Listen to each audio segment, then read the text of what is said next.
The morning it happened, the sky over San Diego was the color of steel. 10-year-old Harry sat in the back seat of his father's old car, humming a tune he had heard on the radio. His parents were talking about bills, groceries, and how they'd somehow stretch his father's paycheck to last another week. It was an ordinary day, until it wasn't. A truck sped through a red light at an intersection, its tires screaming across the asphalt. Harry remembered his mother's scream, the violent crash, the world spinning, glass shattering like 1,000 angry stars. Then silence. When he opened his eyes, he was in a hospital bed. His arm was in a sling, his mother's face was bruised and pale beside him, and his father wasn't there. "Where's Dad?" Harry asked. His mother's lips trembled. Tears rolled down her cheeks as she whispered, "He's alive, sweetheart." "But he won't walk again." Harry didn't understand at first. He thought maybe the doctors could fix it, like they fix cuts and bruises. But when he saw his father, his strong, laughing father, lying in that hospital bed with both legs gone, something inside Harry shattered. The man who used to lift him on his shoulders, now couldn't he even get out of bed? Life changed overnight. The laughter in their small home disappeared. Bills piled up like dark clouds. His mother tried to stay strong, but Harry saw the cracks. Some days they didn't have enough money for food. The refrigerator was a hollow box filled with silence. Harry wanted to go to school, but one morning his mother sat beside him, holding his hand.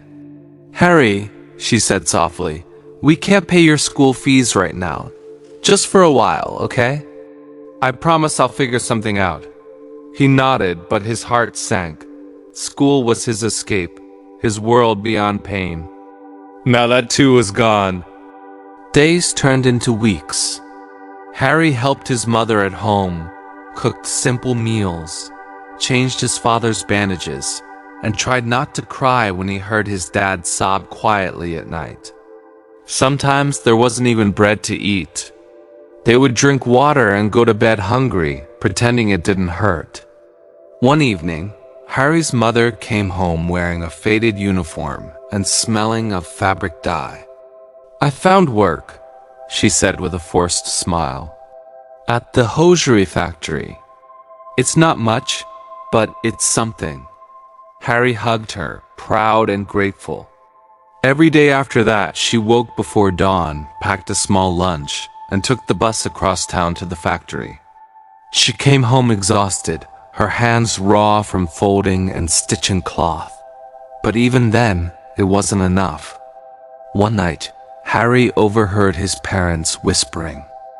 "We'll be fine," his father said weakly. His mother's voice cracked. "We won't, Jack. I can't cover rent and medicine both. We need more." Harry lay awake in the dark, staring at the ceiling, feeling useless. He was only 10, but he knew he had to do something. The next morning, Harry walked to the nearest traffic signal, where cars lined up at rush hour. He had seen other boys there, wiping windshields for coins. He didn't want to beg. He just wanted to help. He borrowed an old rag, found a bottle, filled it with water and a drop of detergent, and started cleaning car windows. Some drivers ignored him. Some shooed him away. But others rolled down their windows, smiled, and dropped coins into his small hand. A few dollars a day wasn't much, but when he handed it to his mother, she broke down in tears. "You shouldn't have to do this," she whispered. Harry smiled. "We're a team, Mom." From then on, every afternoon after helping his father at home, Harry stood at that signal. Rain or shine, he cleaned cars with quiet determination. But one evening, something unusual happened. Something that would change his life forever. The spark of an idea. It was late, the sun low and orange. Harry sat near the signal, tired and hungry. His small bucket was half empty, and he hadn't made much that day. A black car stopped at the red light. Inside sat a man in a crisp white shirt, talking on his phone. A moment later, the man cursed loudly. "Damn, flat tire, I'm already late." Harry ran to the car. "Sir, should I help push it to the side?" The man nodded, frustrated. Together they pushed the heavy car off the road. The man looked around, angry and helpless. "There isn't a single tire repair shop nearby," he muttered. "What kind of place is this?" Harry stood quietly, but his mind was racing. No shop nearby. People get flats all the time. That night, lying on his thin mattress, he couldn't sleep. An idea had begun to bloom, small, fragile, but alive. What if, he thought, I keep a small puncture repair kit with me? People could pay me to fix their tires right there at the signal. He smiled in the dark. For the first time in years, his mind buzzed with possibility. The next morning, Harry took all his savings, crumpled bills and coins, and went to a junk shop. He bought a few old tools, a tire pump, and a small repair kit. It wasn't much, but it was his. The first few days were hard.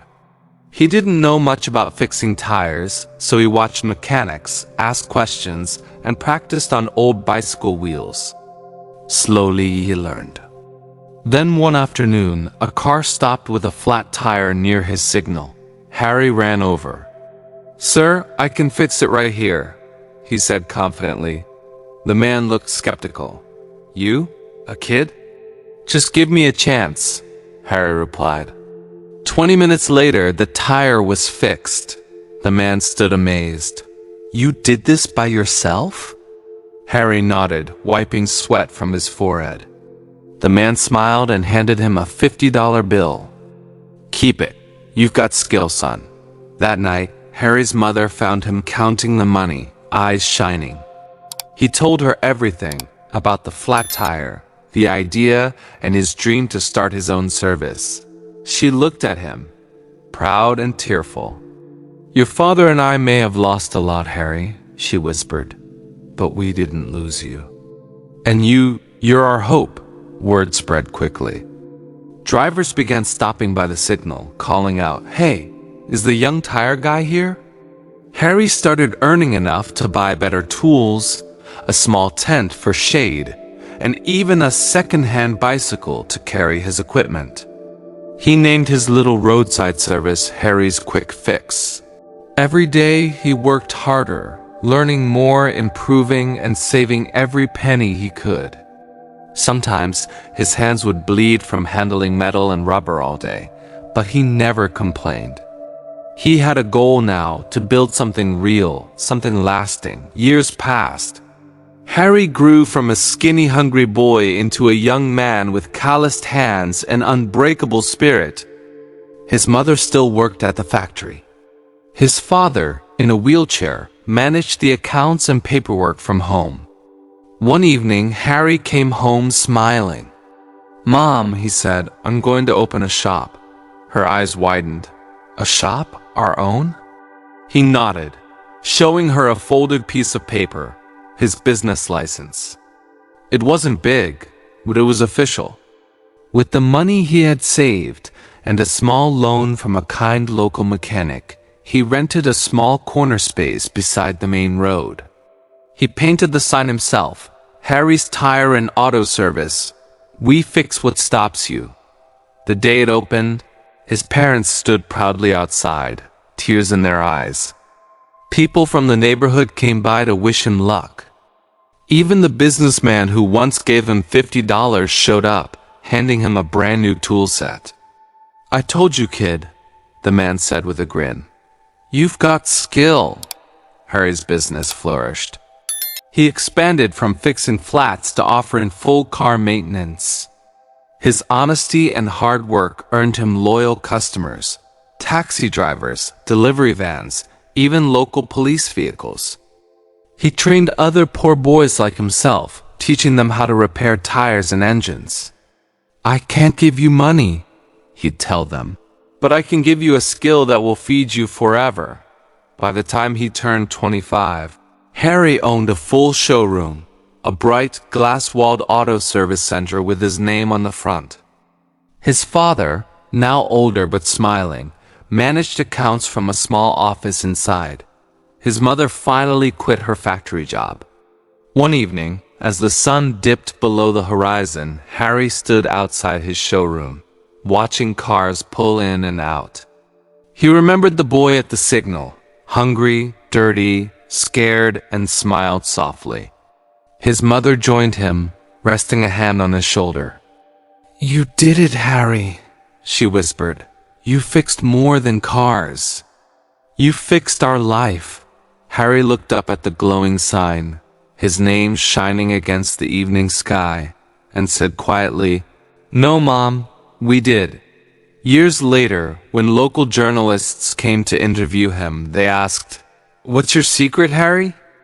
How did a boy from the streets become the owner of one of San Diego's biggest auto service centers?"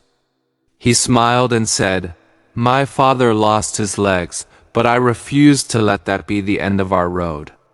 When life takes your wheels away, you learn to build new ones. I just fixed tires until I fixed my destiny." He paused, looking into the camera. Dreams don't need degrees or money, they need fire and faith. And sometimes all it takes to change your life is a flat tire and the courage to fix it.